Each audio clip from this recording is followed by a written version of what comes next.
Good day to each and everyone. Welcome to the video discussion in Accounting 111 Pre-Final Coverage.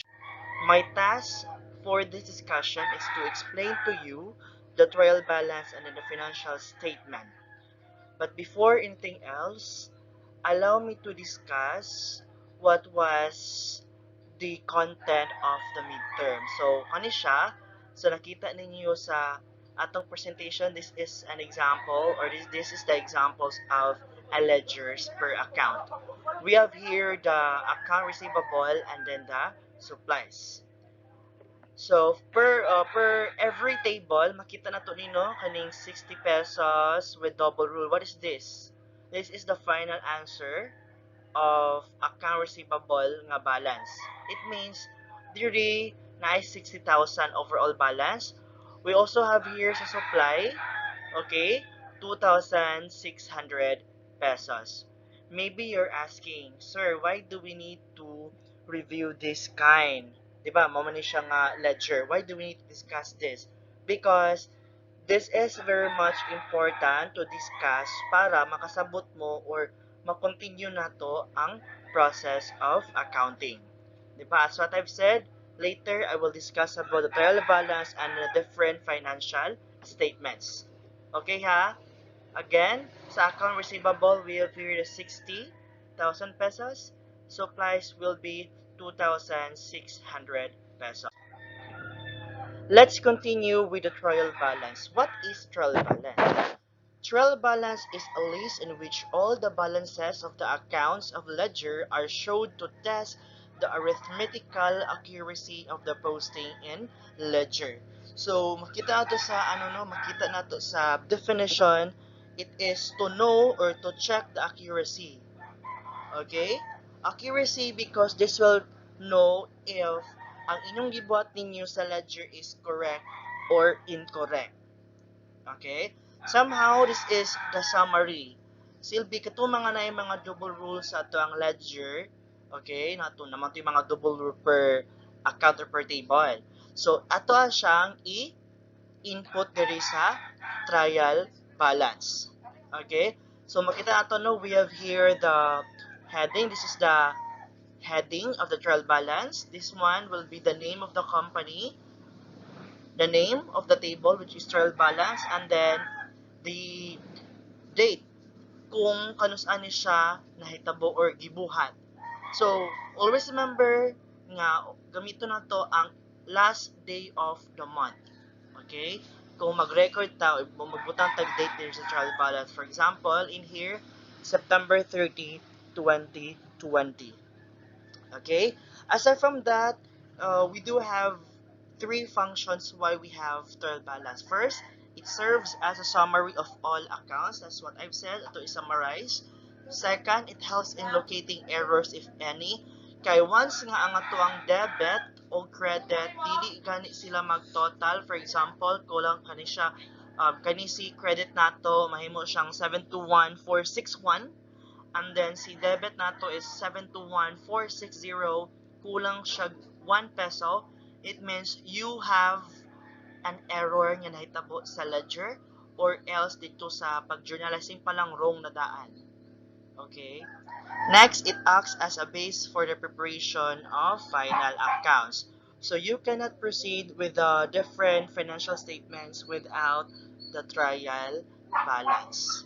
So this one, kani mga number diri, these are, ang sama na siya, mga account numbers. Asa makita ni account numbers? Dito sa chart of accounts. Okay? So para dili po no malibog, ang arrangement diri sa account titles, you need to base it kung unsa ang arrangement dito sa chart of accounts. So makita nato no nga ini this one una ang atong assets, next will be the liabilities, next will be the capital, and then sales, purchases, and then the expenses. Okay, sir, basig sir, nalibog ko sir, asa gikan ni mga numbers sir, mao ni siya ang katong mga final answer or naay double rule per table or sa ledger. For example, sa cash, ang final answer dito is 512334. So kung asa man siya na unsa man na yung normal balance or asa man ang final balance niya, kung sa debit siya, sa debit mo ibutang. If sa credit siya, sa credit mo siya ibutang. For example, 'di ba? Atong example ganiya is that account receivable. So account receivable is ang balance niya is debit. So dili na to ibutang ang debit. This one po sa ato ang accounts payable 12,000 pesos. Dili po siya sa credit.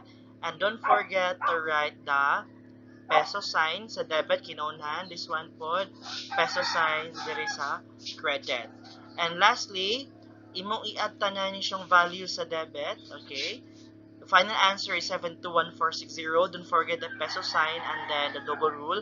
Same with the credit part, peso sign and then the double rule. Without double rule, that is wrong or incorrect. Right? It means that's not the right answer or that's not the final answer pa. So, kinahanglan na siya ka ng double rule. Okay? So, maura na siya. So, I think we're done with the trial balance. So if you do have any other questions, comment below. Okay? At this juncture, let's proceed with the statement of cost of goods sold.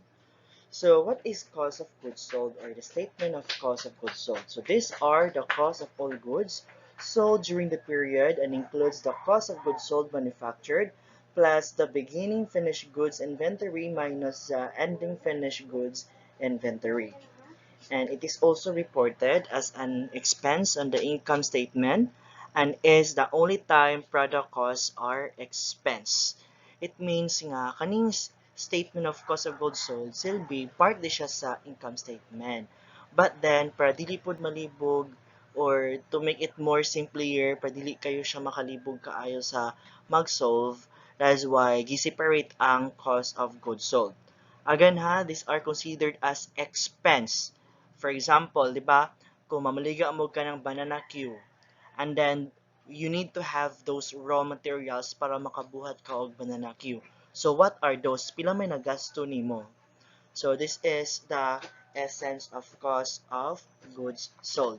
So same with the trial balance, we have here um, the heading. So first will be the company or the name of the company. Next, name of the table, which is the statement of cost of goods sold.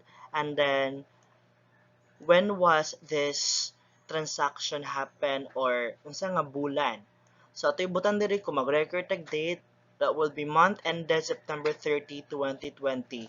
Always use the last day of the month. Again, month ended September 30, 2020.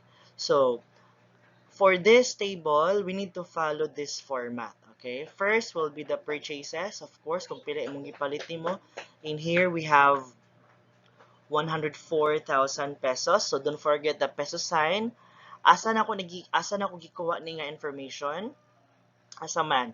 Dito sa trial balance. Again, dito sa trial balance. If you want to go back sa inyo ang trial balance, makita niyo dito ang 104,000 pesos. Next will be the freight in. So freight in is unsa man ni siya? This is a cost. Ngano dili man siya freight out sir? Kaya freight in man good, it is unsa man? It means nga nipalit mo product and then gi-deliver sa inyo and then kamo ang gabayad, that is freight in. So ang katong freight out, it is part of the expense. So for freight in, we have here 200 pesos. So i-deduct nato ning duha ka contra accounts. We have here the purchase returns and allowances and then the purchase discounts. So naa siya close open parentheses because ato man siyang i-deduct. 3,500 and then 360 pesos. Ngano i-deduct man siya? Siya man yung makapagamay sa ato ang cost kay gibalik man siya. Okay? For example, nakita ninyo nga ang usa ka product na siya defect. So, you need to have purchase return and allowances. This will be given by the kasi mahatag ani. Yes, by the seller of the product. So, purchase return and allowances. So for us to get the goods available for sale, all we need to do is to add these two. After that, i-add ni siya, then i-minus ning duha ka value aning duha. So the total is 100,000 pesos, 100,340 pesos. So goods available for sale yung pwede na siya ibaligya. Those amounts nga ready for uh, ready to be sold siya or ibaligya. But then we have here the merchandise inventory. Kasi naka-remember ani, this is 12,340.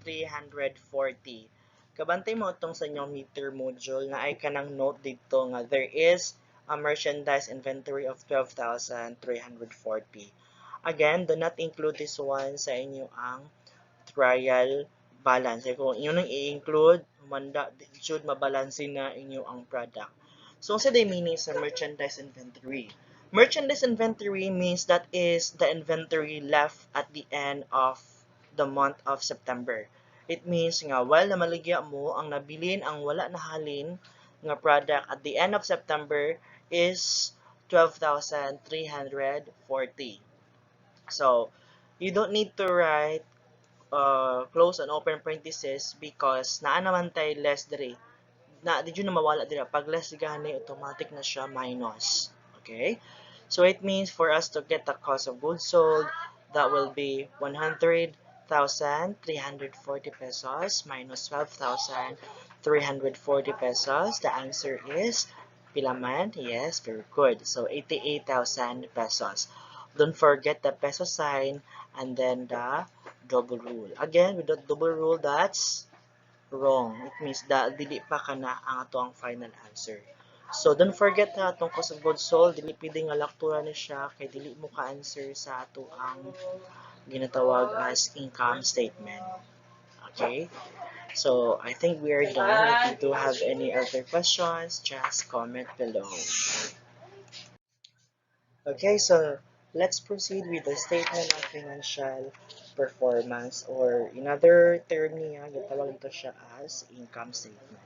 So what is this? An income statement is one of the three major financial statements that reports a company's financial performance over a specific accounting period. So we have here the official formula for us to get the net income. Kaning finale na to, net income. So yes, net income is equal to total revenue plus gain minus total expenses plus losses. So all we need to do is just to follow the format. As what you have observed do na, kung sa iyo nakita yung diri, na diri ang ato ang cost of goods sold which is 88,000 pesos. Okay, kung ato pang gimix diri ang cost of goods sold and then the financial performance, there is a tendency mga libat rin mo kung saan siya pag-solve. Okay? So, let's start this table. I forgot, same ragya po, naatay ka ng heading. Okay? Name of the company, and then name of the table, statement of financial performance or income statement, and then month ended September 30, 2020. So, kung saan ni siya nga period nga financial condition. Okay? So, let's start with the sales. Sales will be 105,600 as natong gikawa dito sa trial balance. Don't forget to write the peso sign. So, di ba ang purchases na siya mga contra account. Same with the purchases, si sales po na po siya ka ng contra account. So, less na to, no? Less, that will be sales returns and allowances and then the sales discount. So, sila yung makapa-minimize or makapa-subtract sa value sa to ang sales na to. So, as what you observe no nga, gilayo na to, gi-separate na to ang duha, kay iles na to siya. After that, atong siya i-add. 2,200 plus 276 is equal to 2,476 kani siya. So, for us to get the net sales, ato alang i-deduct. So, 105,600, okay, minus 2,476 pesos. So, what is the answer?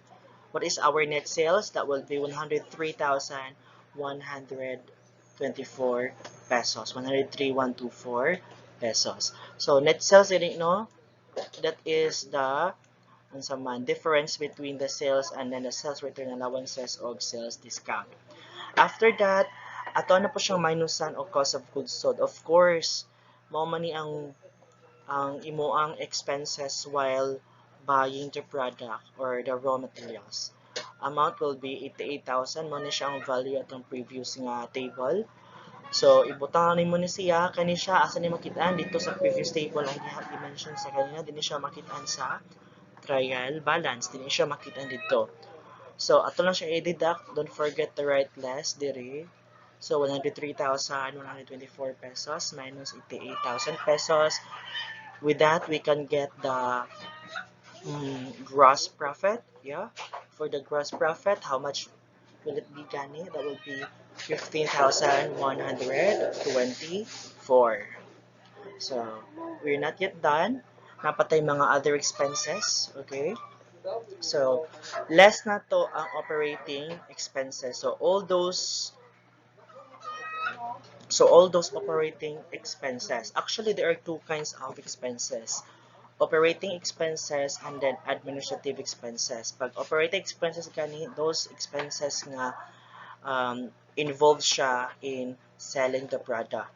So for this, salaries expense, rent expense, utilities expense, and then fit out. Yeah. Ang katong sa administrative expense, apil ito ang mga taxes expense and so on. Pero kung sa itong question na to, it's more on the operating expense man siya. So ato gyapon siyang i-level diri sa sales return allowances of sales discount. I-level nato siya 9,000, 2,400, 1,600, and then 350. Remember, na diri no, freight out nato is 350. Pag nakoy makinindira nga freight in, wrong na siya, dili na mo kakuha sa final answer sa net income. Remember, pag marong na mag-isa ka number diri, there is a tendency nga di ninyo makuha ang final answer. So it means pag mawalaan gyud mo piso or whatsoever, kulang siya or wala siya nag ni connect sa tong problem, that will be wrong. So after that, once ma-add na total na mga expenses gani, so total is 13,350. No need to write close and open parentheses kaya naman tayo sa ganito siya tayo less. So that will be 15,124. Yes, this one minus 13,350 pesos. Play total niya. That would be 1,774. This is the final net income. So it means ang net income hinlo na siya. Okay? Apil lang dira ang sweldo sa imong mga employees nimo if naa no, dili apil dira ang sweldo di, I'm sorry. I mean, nahinluan na siya tanan. Okay? Na ano na siya kanang na-clear up na siya. Silbi kani siya mo ni ang atong madungag or mabawasan sa to ang owner's equity. There are times pod nga mas dako ang ang expenses compare sa atong gross profit. Let us say nga dako pa ang answer is murag negative siya like that. So tawag ana is net loss. Net loss, it means nalugi siya og kana nga value. But in here, thanks to God, thanks to God. Yeah. So in here, na-siya ka ng 1,774 pesos in net income. Don't forget the double rule. Okay, so if you have any other questions, just comment below. Okay, let's proceed. Yes, so let's proceed with the statement of changes in owner's equity. So what is this, by the way? So if we talk about the statement of owner's equity or of changes in owner's equity, that will be financial statement that presents a summary of the changes in the shareholders' equity accounts over a given period. Dili to may balaan kung ang yabang capital is nag-decrease pa siya or ga-increase. So, same with the format, yeah. We have here the heading yapon, name of the company, this one, will be name of the table, so statement of changes in owner's equity, and then name of the this is month kung kano siya gibuhat, or last month, last day of the month atong gamiton. So this is just the format. We need to include the initial investment. I want you to check yung initial investment na siya sa ledger, cash ledger, katong gi-invest, di ba? And then makita po mo na siya sa transaction, katong business transactions sa midterm, nga ang company si Mondragon or si Mondragon ga-invest siya og 500,000 pesos. Okay? Yes, I forgot the I. Katong salaries expense, yes, salaries expense, that is part na to siya, apil na dito, part siya sa, dito sa income statement. If na, mo na ibutan to sa mga expenses. Okay? So, in here, again, initial investment, 500,000 pesos. Withdrawals, what is withdrawals gani? This is, nangutang or gakuha ang owner of the business for personal use. Sama, pwede siya matawag salary of the owner. So, anak siya. Withdrawal siya, pila man, 2,500. Asa gikan si 2,500, makita nato sa asaman. Yes, makita siya sa tuang trial balance. So, don't forget to write close and open parentheses. Okay? And then, i-include po na ito ang atong net income. So, asa gikan ni siya nakita dito sa income statement. How much? 1,774. So, itong bottom ani is 500,000 pesos minus, okay, 2,500 plus 1,774. Okay, so ang total ana, so ang iyang current capital of Mondragon is 499,274 pesos. So 499,274 ang current capital ni Mondragon. Okay, so don't forget that pesosan po diri sa pinaka first part of the table, and lastly po diri nga part po diri siya ay kalimti. Don't forget that double rule. Okay, don't forget the double rule. If ever gani nga net loss ni siya, so dili na ni imo po ni siyang butingan og kanang close and open parenthesis if ever kung net loss or nalugi siya. So di ba as what I said before nga if net income, it can increase the capital of the owner. And then, if net loss, it can decrease the capital or it can decrease the capital of the owner. If you have any other questions, just comment below. So next, let's proceed with the financial position. Okay, so statement of financial position, in other words po, that will be balance sheet. Okay, so it is a financial statement that reports a company's assets, liabilities, and shareholders' equity at a specific point in time, and provides a basis for computing rates of return and evaluating its capital structure. It is a financial statement that provides a snapshot of what a company owns and owes, as well as the amount invested by the shareholders. So this is very much important kay dili na to makitaan kung na-follow ba na to ang basic accounting equation. So, can you still remember ang itong accounting equation itong before ako na-discuss? I think na po siya sa to ang assessment sa prelim ata. Yeah. So, assets is equal to liabilities plus owner's equity. Making sure nga si asset must equal with the total of liabilities and owner's equity. Okay? So, for assets, so ang assets is divided into current assets and the non-current assets. Pag current assets gani, it means these are properties easily convertible into cash within a year. So, dali na kayo siya mag-convert into cash anytime. Dali na kayo siya. Kaya siya yung silbi, nagpadagan sa kwarta. Okay?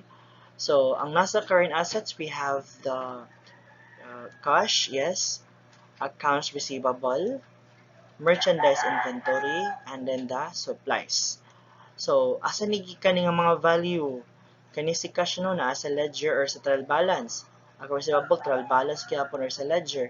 Ang merchandise inventory, i-appeal na to na siya sa ato ang asa niya nakitaan. Yes, naa siya sa cost of goods sold. Ato siyang i-add. I-add dira. And then supplies for 2,600, a total of 587,274.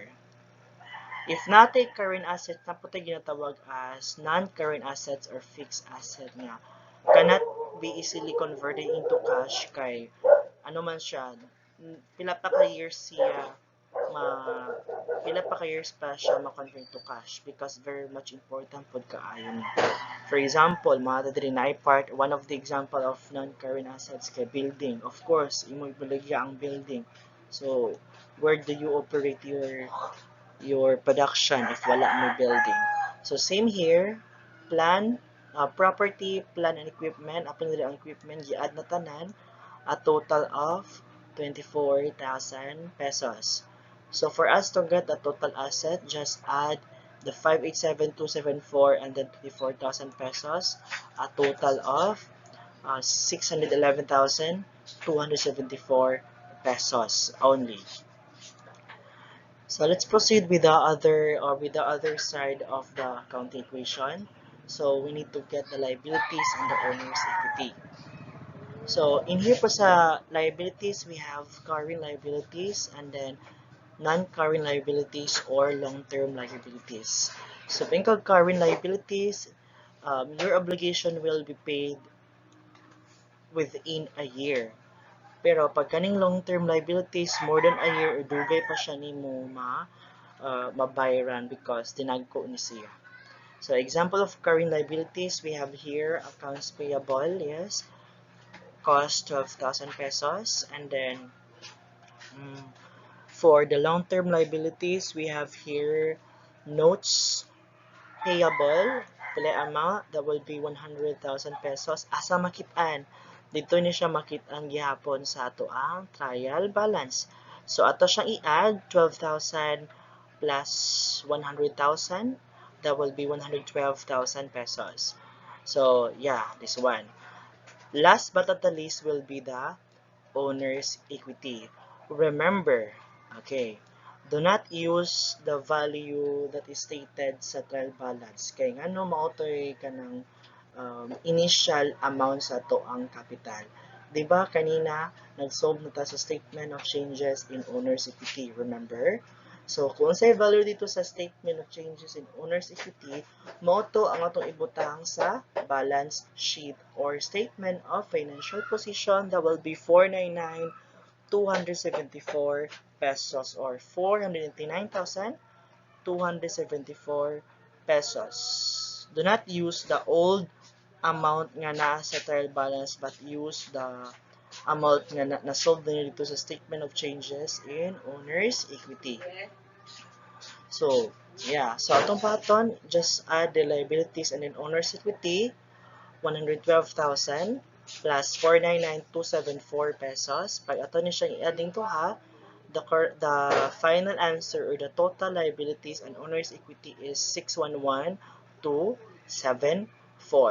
611,274. The question is, equal ba ang ato ang total assets and the total liabilities and owner's equity? Yes or no? Yes. So it means nga we are following the basic accounting equation ga equal siya. If ever gani nga wala siya ga equal, either naamoy narong mo pag-journalize, pag-analyze sa business transaction, or narong mo sa ledger, narong mo sa trial balance, or naamoy na mali og sulat, imbis nga 10, nahimo siyang 100. So, kung di na siya mag-equal, another indication po nga sakto yung gibuhat nimo. Okay? So, I think that will be all. Thank you. Sorry, we still have more. So if you do have any other questions, just comment below, okay? Okay, so let's proceed. We are now bound to the last financial statement.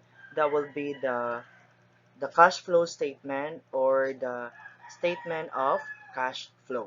So what is cash flow statement? So it measures how well a company manages its cash position, meaning how well the company generates cash to pay its debt obligation and funds its operating expenses.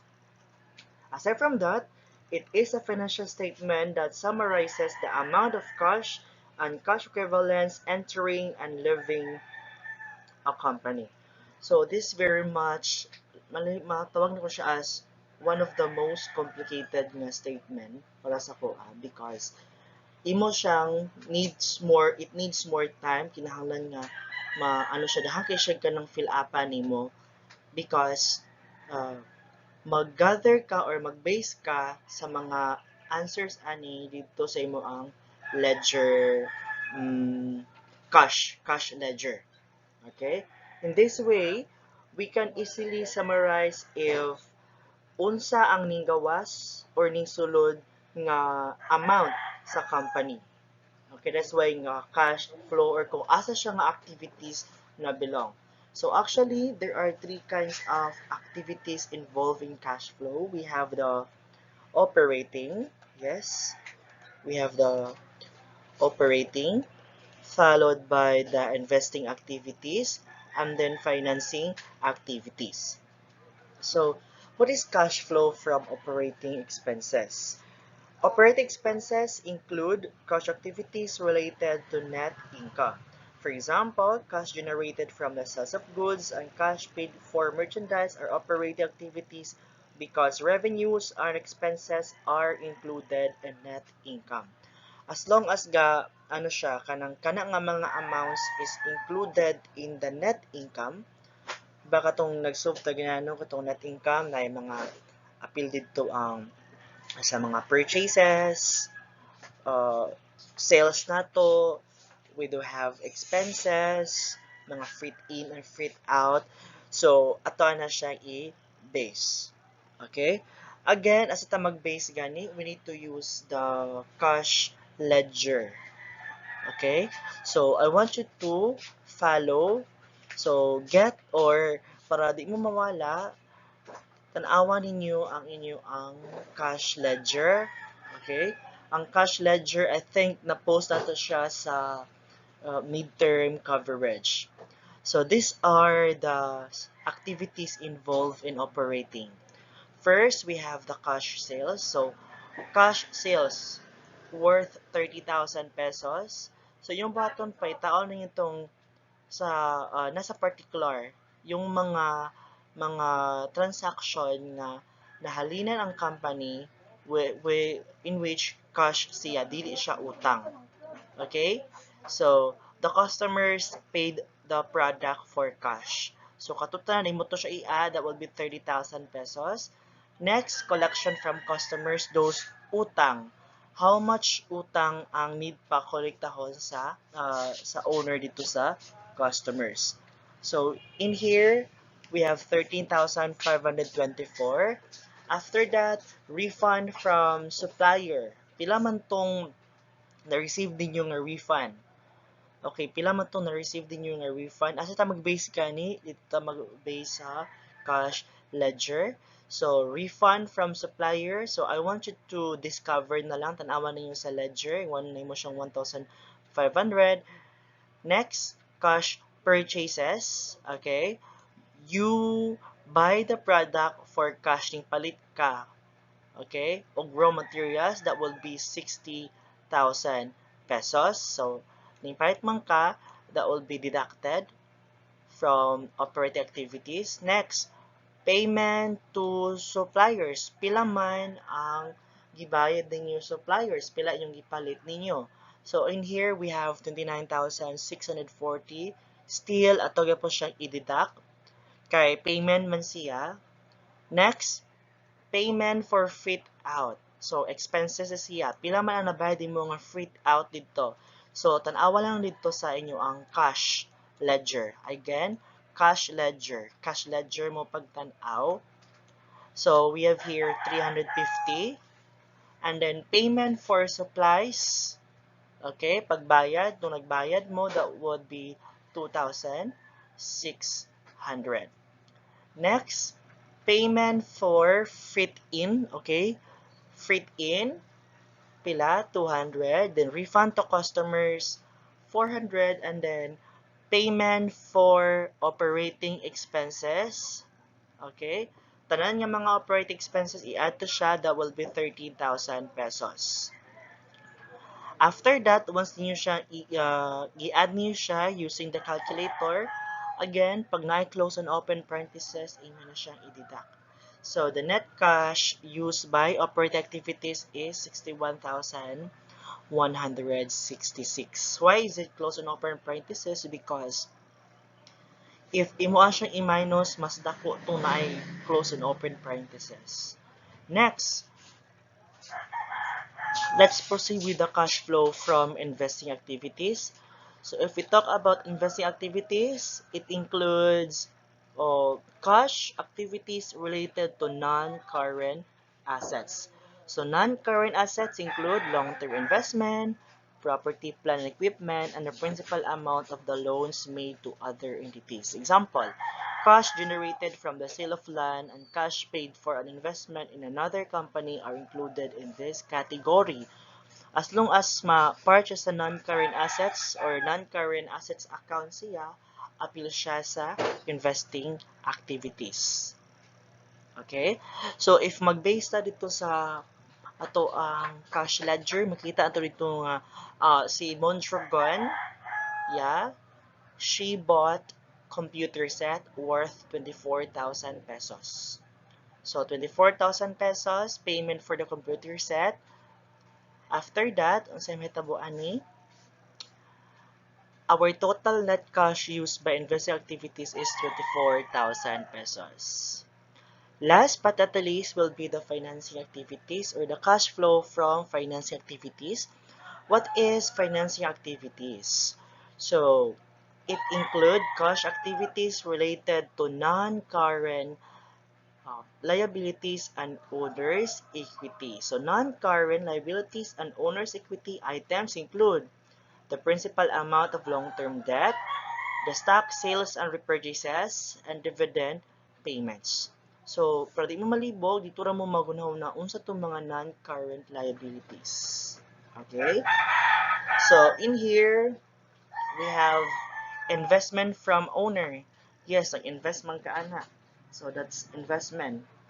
Worth, pila man, 500,000 pesos.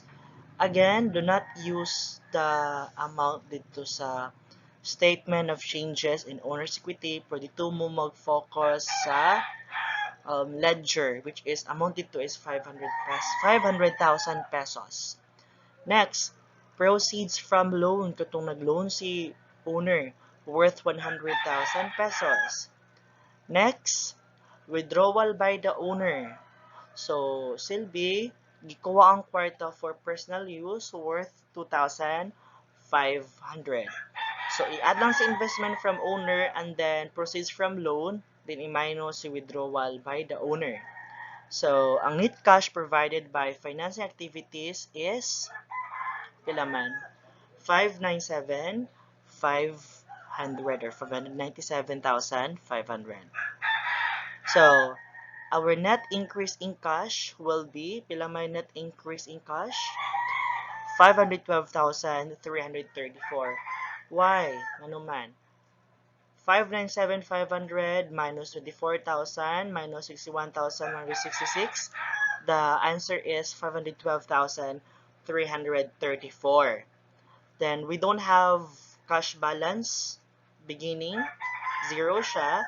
It means our cash balance for ending is 512,334. And I forgot, don't forget to write the peso sign in here pod, peso sign. This one pod is peso sign. Don't forget the double rule. If you do have any other question, just comment below, okay? Yeah, so comment nito so that I could respond to you right away. And I guess, yes, oh, we are done. So I am expecting that you will be able to answer your accounting your pre-final assessment na narito. So, thank you for everything. Thank you for listening. And God bless. Bye-bye.